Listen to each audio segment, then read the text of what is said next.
Hello সবাইকে, আশা করি আপনারা সবাই খুব ভালো আছেন। আমিও খুব ভালো আছি। আজ আমি আপনাদেরকে দেখাবো আমাদের পুকুরে বাবা জাল ফেঁকে কীভাবে মাছ ধরে। না, জেলে মাছ ধরতে আসেনি। আগের ভিডিওগুলোনে জেলে মাছ ধরছে দেখিয়েছিলাম তো। আজ জেলে আসেনি, আজ শুধুমাত্র ঘরে খাওয়ার জন্য অল্প মাছ ধরা হবে। দেখুন বাবা ওই যে জাল ফেঁকে দিয়েছে, জালটা তুলছে। দেখুন মাছ পড়েছে কি না জলের ভিতরে বুঝতে পারছি না, কিন্তু বাবা জাল ফেঁকে তো তার অভিজ্ঞতা আছে, সে ঠিক বুঝতে পেরে যায়। দেখুন জালটা ফেঁকেছিল খুব সুন্দরভাবে, একদম গোল হয়ে পড়েছে, লত পাতাগুলোও টানা হয়ে চলে আসছে। পড়েনি মাছ সেরকম, এই জায়গাটায় মাছ ছিল না। ছোট ছোট এই রুই বাচ্চা, মৃগেল বাচ্চা যেগুলো ছেড়েছে কদিন আগে, সেইগুলোই পড়েছে। ওগুলো তো রেখে লাভ নেই, ওগুলো ছেড়ে দিচ্ছে। মোরলা মাছও পড়েছে ওই যে।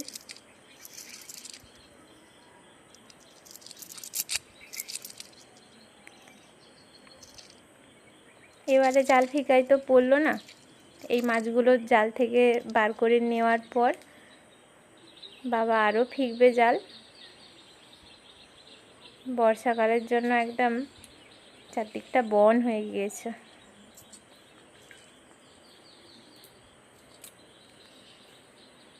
এই যে বাবা আবারও ফেঁকবে জালটা, সেভাবে ধরেছে হাতে করে পাকিয়ে।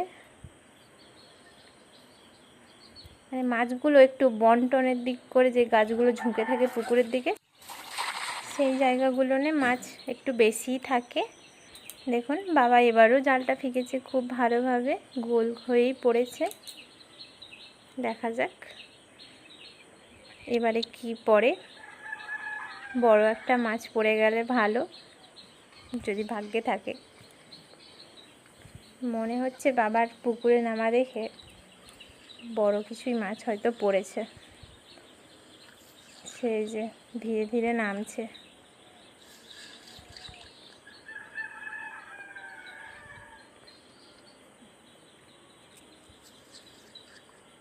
জালটা জলের মধ্যেই পড়ে আছে, যে বাবা জলে নেমে গিয়েছে। দেখো জলের ভিতরেই জালটাকে ওই যে টানছে, টেনে টেনে গুড়িয়ে নিচ্ছে।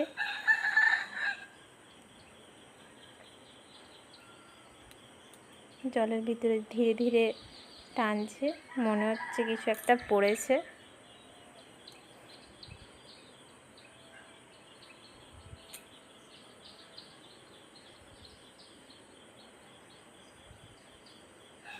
জালটাকে ওই যে ঘুরিয়েছে।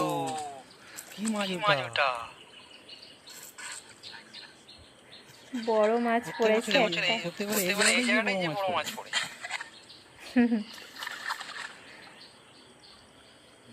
ছাইপনাস মাছ পড়েছে। দেখুন বাবা ছটপট করছে একদম।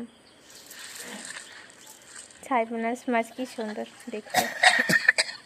টাটা।